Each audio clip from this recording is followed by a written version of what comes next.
Hello guys, अस्सलाम वालेकुम, नमस्कार, आदाब। सबा स्वीट वॉइस चैनल में आप सबका हार्दिक स्वागत है। दोस्तों, आप सभी को हमारे चैनल पर हार्दिक स्वागत है। अगर आप सबको हमारी कहानी अच्छी लगे तो लाइक, शेयर, सब्सक्राइब करें। हम अपनी कहानी शुरू करते हैं।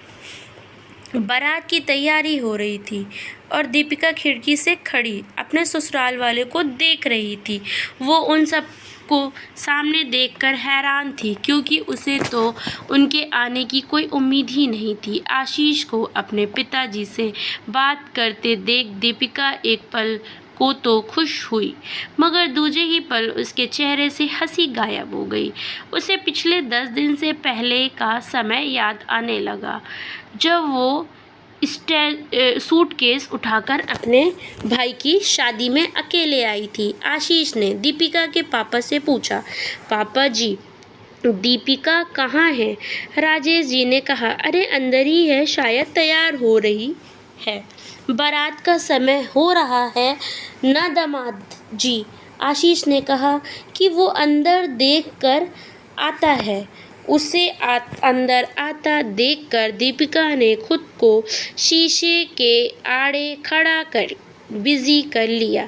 इधर उधर पूछता हुआ पीछे से आशीष अंदर आया। घुसा तो दीपिका ने शीशे में से ही देख तो लिया, मगर अनदेखा कर झुमके में बिजी हो गई। पहनने लगी। हरे रंग का लहंगा पहन बहुत सुंदर लग रहा था। उस पर आशीष ने देखते ही कहा, दीपिका बहुत सुंदर लग रही हो। दीपिका ने शीशे में से ही उस पर नज़र डाली और घुमा ली। आशीष ने पास आकर कहा, अरे तारीफ कर रहा हूँ तुम्हारी। दीपिका ने कहा, ज़रूरत नहीं है। आशीष ने कहा, सारी दीपिका, मुझे अपने कहे हुए एक शब्द पर एहसास है कि मैंने गलत कहा, लेकिन दीपिका पर तो जैसे कोई फर्क ही नहीं पड़ रहा था। उसने उठकर अपना दुपट्टा कंधे पर डाला और सेफ्टी पिन लगाने लगी तो हाथ में चुभी। उसकी आह सुनते ही आशीष उसका हाथ देखने लगा। दीपिका को आशीष में बड़ा बदलाव नज़र आ रहा था। उसे तो आंखों पर यकीन ही नहीं हो रहा था। तभी आशीष को किसी ने बुलाकर कहा, अरे आपको भी तो साले के साथ रस्में निभानी है, चलिए आज तो आपके नेक का समय आया है। दीपिका बीती बातों के बारे में सोचने लगी और वह सब उसकी आंखों के सामने आ रहा था, सामने घूमने लगा। उसकी शादी को 1 साल ही हुआ था और उसके पिता ने उसके भाई की शादी तय कर दी थी। भाई दीपक वैसे तो दीपिका से बड़ा था, मगर उसके पिता ने कहा था कि दीपिका की शादी के बाद ही दीपिका की शादी हो। भाई के लिए भी लड़की देखना शुरू कर दिया और 1 साल बाद एक जगह बात पक्की हो गई। दीपिका जब नई बहू बनकर आई थी तो यूं तो दहेज के नाम पर कुछ नहीं मांगा गया था, लेकिन फिर भी राजेश जी ने हर संभव चीज़ देने की कोशिश की थी, जिससे ससुराल में दीपिका को किसी का मुंह न ताकना पड़े। नई शादी में दीपिका के लिए खुशी का ठिकाना न रहा।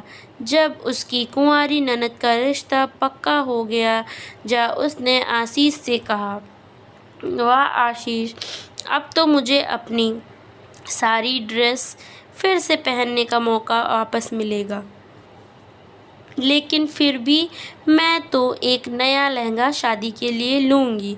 आशीष ने कहा, पागल हो क्या? अपनी बहन की शादी में मैं कोई कमी नहीं रखना चाहता।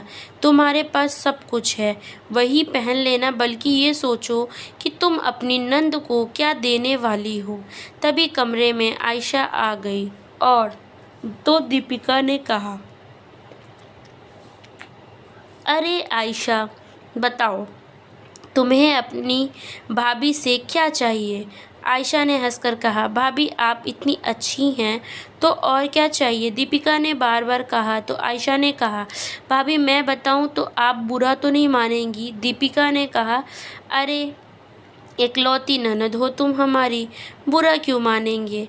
आयशा ने कहा कि मुझे आपके वो कड़े बहुत पसंद हैं, बिल्कुल राजा महाराजा टाइप के हैं। आशीष ने मुस्कुराकर कहा, मिल जाएंगे, और बोल क्या चाहिए। आयशा खुशी से उछल पड़ी और बोली, भैया क्या आप सच में दे देंगे। आशीष ने कहा, हाँ हाँ क्यों नहीं। दीपिका ने भी कहा, अब तो खुश ना। आशीष ने भी कह दिया।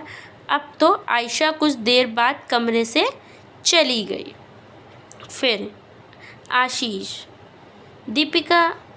दीपिका ने कहा, आशीष वो कड़े बहुत महंगे हैं, सोने के हैं, वो भी ऑर्डर देकर बने थे। तुम सच में देने वाले हो क्या। आशीष ने कहा, अरे तुम्हें नहीं देने हैं तो बताओ, क्या मेरी इकलौती बहन के लिए तुम इतना नहीं कर सकती। दीपिका यह सुनकर सन्न रह गई। क्या कहा आशीष, तुमने ये वादा मेरे कंगन देने के लिए किया है। आशीष ने कहा, हाँ। तो वो उसे देखती ही रह गई, लेकिन अब कुछ भी कहना झगड़े का बढ़ावा देना था। वो चुप तो रह गई मगर अंदर से तूफान पैदा हुआ था, उसे रोक नहीं पा रही थी। उसने घर जाकर थोड़ा घुमाकर अपने पिता के सामने कहा, आयशा को तो मेरे कंगन बहुत पसंद हैं, वो तो यही गिफ्ट मांग रही है। आशीष से पापा अपने ये डिज़ाइन कैसे करवाए थे। राजेश जी ने कहा, बेटा आशीष ज्वेलर के यहाँ जाएंगे तो वो डिज़ाइन दिखा देंगे, बस कोई सा भी बनवा लेना। इसके आगे वो कुछ नहीं कह पाई कि यही कंगन आयशा को दिए जाने वाले हैं। बल्कि खुद आयशा भी ये नहीं जानती थी कि आयशा को शादी में वो कंगन दिए गए। तो उसने कहा, अरे भाभी ये तो सेम टू सेम है, बिल्कुल वही कंगन। दीपिका ने कहा, बार कह दिया, ये डिज़ाइन तो मिल नहीं पाया, तुम मेरे ही रख लो।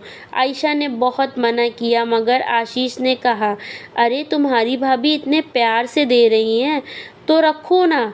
आयशा ने कंगन रख लिए थे।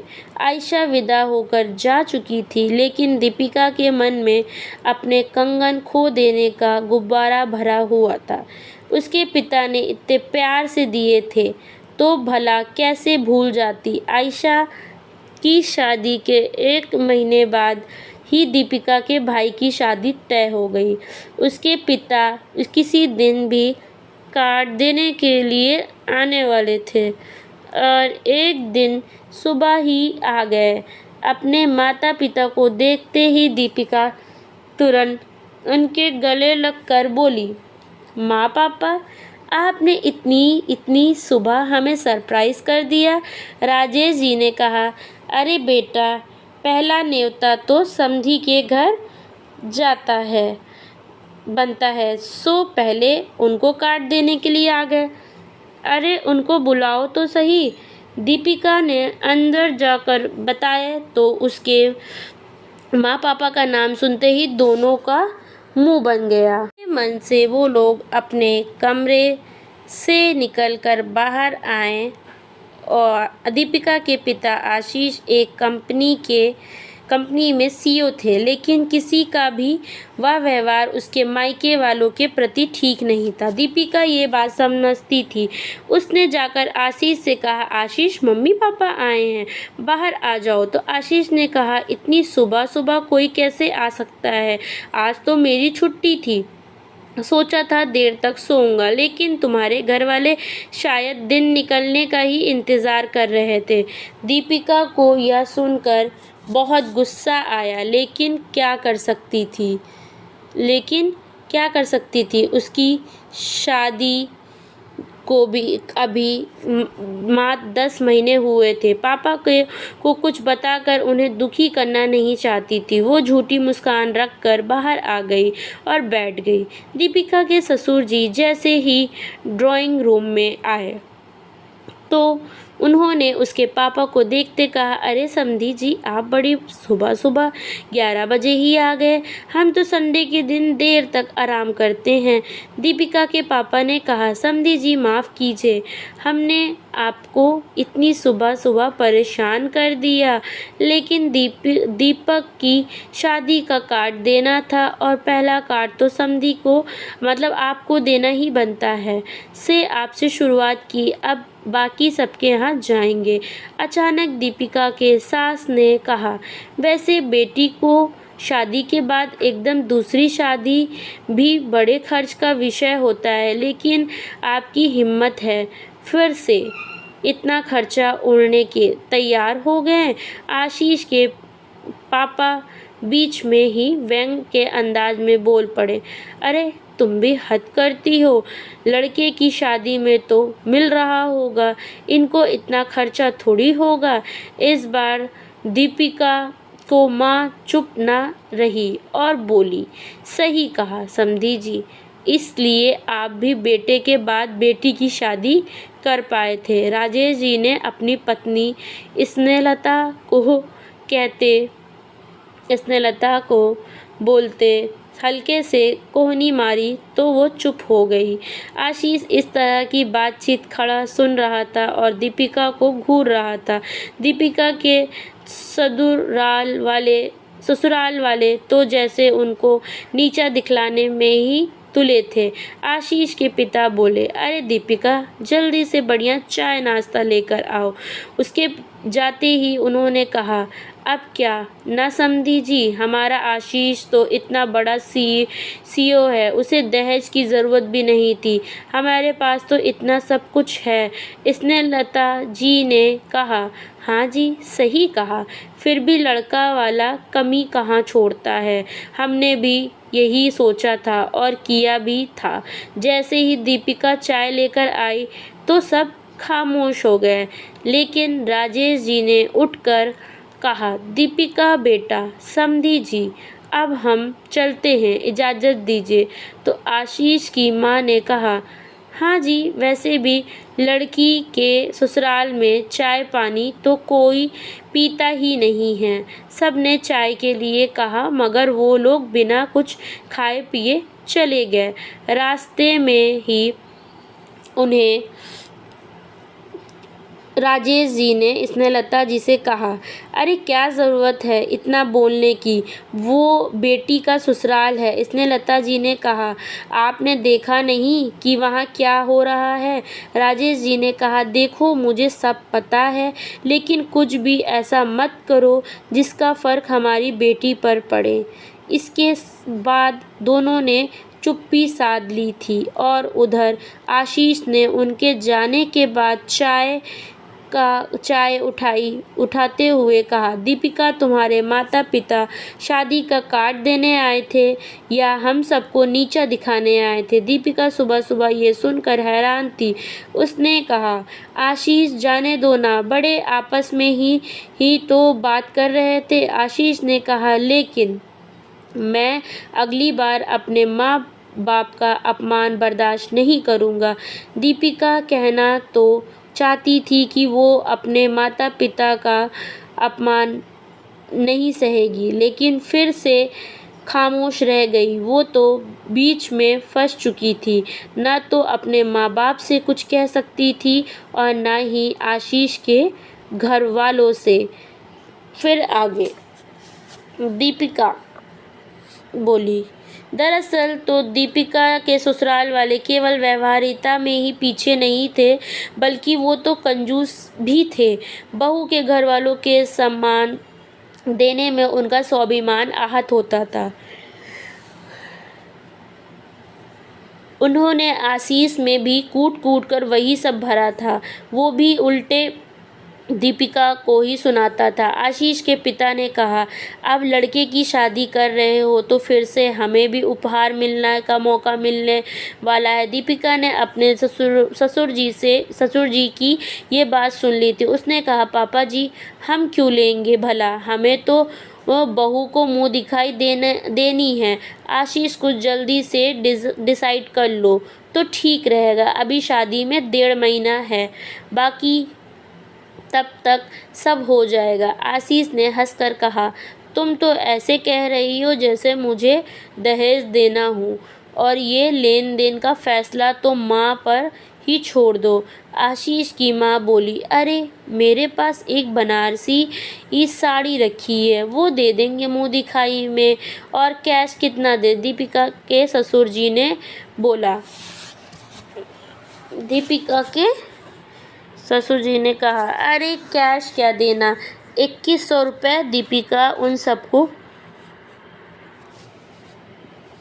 देखती रह गई। सोचने लगी कि अभी तो थोड़ी देर पहले ही ये लोग लेने के लिए सोच रहे थे, मगर देने में उनकी जान जा रही थी। अपनी बेटी को रोज़ कुछ ना कुछ भेजते रहते हैं, और अब मेरे घर की शादी में इतनी कंजूसी की कि अपने मन सम्मान की भी परवाह नहीं कर रहे हैं। लेकिन मैं क्या करूं, मेरा तो अपनी भाभी के सामने सिर ही नीचा हो जाएगा, और इन लोग का लालच तो भी देख ही रहे हैं।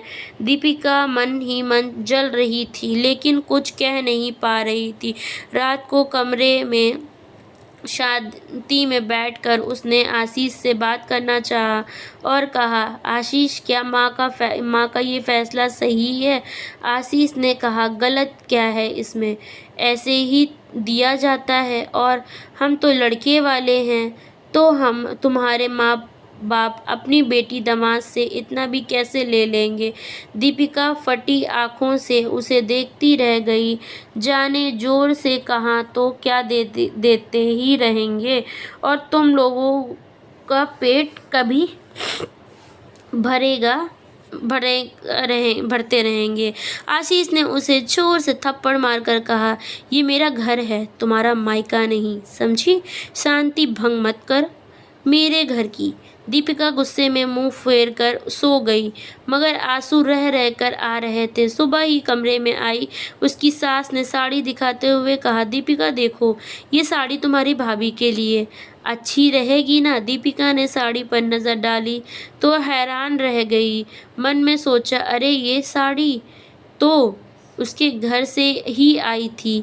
ये साड़ी देने से तो उसके ससुराल और मायके दोनों का ही अपमान होगा। उसने सास के जाते ही कहा, आशीष, अपनी मम्मी को समझाओ, ये मेरे घर से आई हुई साड़ी है जिसे भाभी को मुंह दिखाई में देने की बात कर रही हैं। आशीष ने कहा, पहले तो ये मेरी माँ तुम्हारी सास हैं, दूसरे तो साड़ी एक जैसी नहीं हो सकती है क्या? इस तरह के तर्क, और दीपिका हैरान थी कि कैसे आशीष अपने माता पिता के कारनामों और आए दिन लीपापोती करता रहता है। फिर दीपिका उसने कहा, आशीष, मैं बहुत दिन से देख रही हूँ इस घर में ना तो मेरी इज्जत है और ना ही मेरे परिवार की, बल्कि तुम लोगों को तो अपने सम्मान का भी फिक्र नहीं है। अब मुझे तुमसे सलाह लेने की कोई ज़रूरत नहीं है कि क्या देना है और क्या नहीं। मैं अपनी भाभी का सम्मान करने के लिए खुद ही इंतज़ाम कर लूँगी। आशीष उसे देखते हुए कह रहा गया।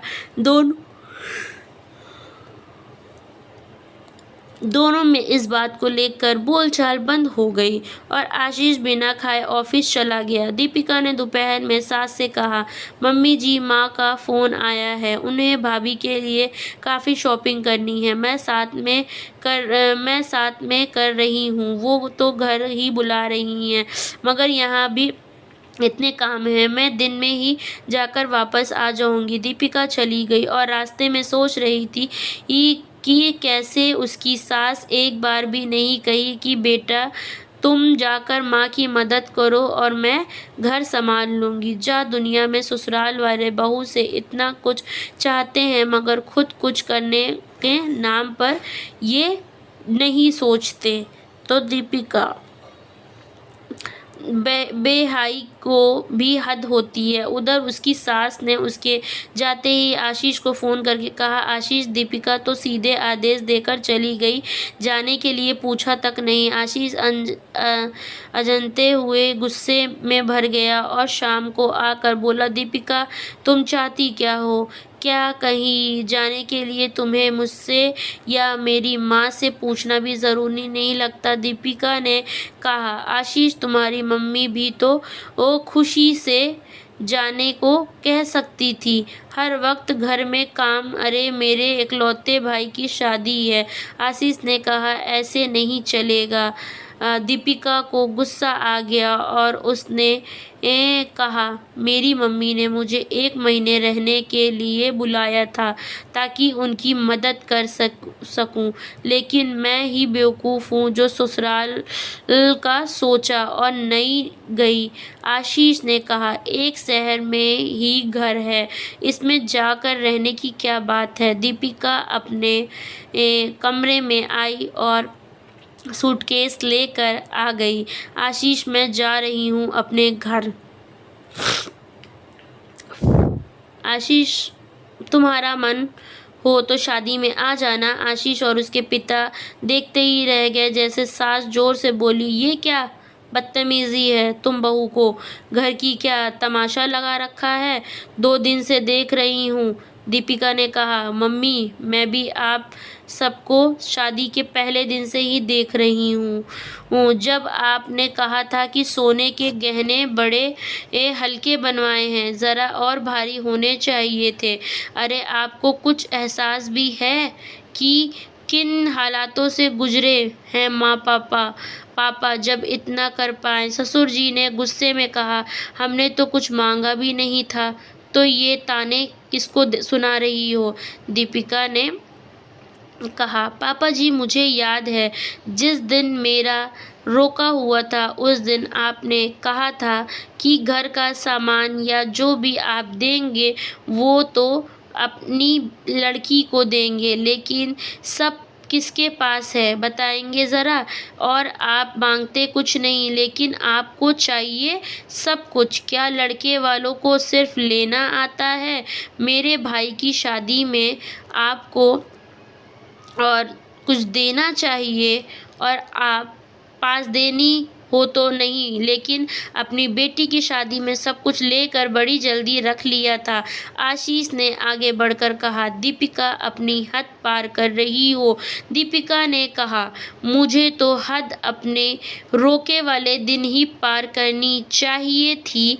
आशीष, जब तुम्हारे माँ पापा की दहेज मांग वाली बातें घुमा फिरा कर सुनी थी, जब यही सब तुम्हारी बहन के साथ होगा ना, तब समझ में आएगा। आशीष ने कहा, मेरी बहन की शादी इतने गिरे हुए लोगों में नहीं हुई है, उन्हें इतना कुछ दिया है हमने, वो कुछ बोल ही नहीं सकते। दीपिका ने कहा, दिया तो मेरे पापा ने भी बहुत कुछ है, भर कर दहेज भी, और तुम्हारी बहन की शादी में 50,000 रुपये के साथ वो 50,000 का डबल डोर फ्रिज जिसकी तुम्हारी बहन की बड़ी इच्छा थी।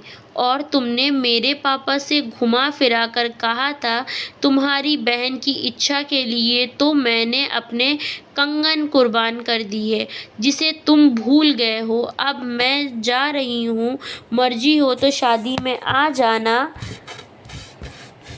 और नहीं, और हाँ मम्मी जी, वो बनारसी साड़ी लाने की कोई ज़रूरत नहीं है, मैं इंतज़ाम कर लूँगी, कहकर उसकी सास ने धीरे से कहा से दोगी, यही से चोरी किया होगा। इतना बड़ा इल्ज़ाम भला दीपिका कैसे सहन करती? उसने कहा, मम्मी जी, आप ये सब कैसे कर लेती हैं, जबकि मेरे घर से आए मेरे गहने तक आप जब्त करके बैठी हैं और मेरे परिवार ने ऐसे संस्कार मुझे नहीं दिए हैं और ना ही मुझे चोरी की ज़रूरत है, क्योंकि मेरे माँ पापा ने मुझे इतना सक्षम बनाया है कि मैं ये सब कुछ कर सकूं। सास को करारा जवाब देकर गुस्से में दीपिका जैसे ही मुड़ी तो उसके ससुर ने तुनकर कहा, जी जा रही हो तो फिर वापस आने की कोई ज़रूरत नहीं है, पड़ी रहना वहीं अपने माँ बाप के घर और करती रहना शादी की तैयारियां। दीपिका ने इस बार गुस्से में दहाड़ कर कहा, मैं अभी के लिए जा रही हूँ लेकिन बाद में वापस भी आऊँगी और वो सब ले कर दिखाऊँगी जो मेरा आप सब लोग हड़प कर बैठे हुए हैं। तब उसके किसी गलत फैमिली में मत रहिएगा, इस घर पर और इस पति और हक है मेरा और वो लेकर दिखाऊंगी। उसकी ये दहाड़ सुनकर आशीष का पारा हाई हो गया, मगर ऐसी धमकी पर अभी कुछ कह नहीं पाया। वो जा चुकी थी मगर उसने घर जाकर इन बातों के बारे में कुछ नहीं बताया। सबको लगा कि शादी की तैयारियों के कारण दीपिका जल्दी आ गई है। सब लोग उसके आने से खुश थे। दीपिका बढ़ चढ़कर और खुशी से सारी तैयारियां कर रही थी, लेकिन 15 दिन बाद तक भी आशीष का कोई फ़ोन नहीं आया था। दीपिका आशीष के जाते ही इन सब बातों को शीशे में खुद देखते हुए याद कर रही थी और सामने शीशे में चलचित्र के जैसे सब चल रहा था। उसके इन बातों में खोए हुए मन को एक आवाज़ ने भंग किया जो कि पहचानी हुई थी। भाभी। दीपिका ने तुरंत पीछे मुड़कर देखा तो आयशा को देखकर हैरान रह गई। दीपिका ने उसे देखते ही गले से लगा लिया और कहा, कैसी हो आयशा? तो आयशा का सवाल से खामोश होकर सोफे पर बैठ गई। उसने कहा, भाभी ये ससुराल वाले कितने लोभी होते हैं, जितना भी दो कम लगता है। दीपिका के मन की बात सामने बैठी आयशा कह रही थी, जिससे दीपिका थोड़ी हैरान हुई और पूछा, सब ठीक तो है ना? तो आयशा ने बताया कि उसके ससुराल में सब उसे कम सामान पर तंग करने लगे हैं। सबके सब कभी कुछ तो कभी कुछ मांग कर रहे हैं। भाभी मैंने भैया से कहकर 1-2 मांग पूरी भी करवाई मगर ज़्यादा नहीं कह पाई। मुझे घर वापस भेज दिया है। दीपिका सुनकर सन्न रह गई। आयशा ने कहा, भाभी मुझे आकर सब पता चला। मम्मी आपको भला बुरा कह रही थी लेकिन नाजायज़ बातों का साथ मैं कैसे देती। आपने मुझे अपने कंगन दिए हैं, भैया ने आपसे देने को कहा और मुझसे झूठ कहा। अगर मुझे पता होता मैं लेती ही नहीं। मैंने सबको जमकर सुनाया कि अब अपनी बेटी इसी से गुजर रही है तो कैसा लग रहा है। तो सबको एहसास हो गया है कि उन्होंने आपके साथ गलत किया है। भाभी आप भी इन सब को माफ़ कर दीजिए और एक मौका दे दीजिए। तभी आशीष कमरे में आया तो आयशा मुस्कुराते हुए उठकर चली गई। उसने दीपिका का हाथ पकड़कर कहा, दीपिका मुझे मौका चाहिए। मुझे एहसास हो गया है कि मैंने अपनी इतनी अच्छी जीवन संगिनी का साथ नहीं दिया और उसके साथ गलत व्यवहार किया। क्या मुझे माफ़ नहीं करोगी? ये कहकर आशीष घुटनों पर बैठ गया और हाथ जोड़कर नज़र झुका ली। दीपिका का दिल ये देखकर पिघल गया और आंखों में भरे आंसू पोंछकर बोली, जाओ क्या याद करोगे? सबको माफ़ किया लेकिन याद रखना अगली बार कुछ किया तो पति देव कानून मुझे भी आता है। कहकर वो हंस दी और आशीष की माँ और ससुर भी तभी अंदर आकर माफ़ी मांगने लगे।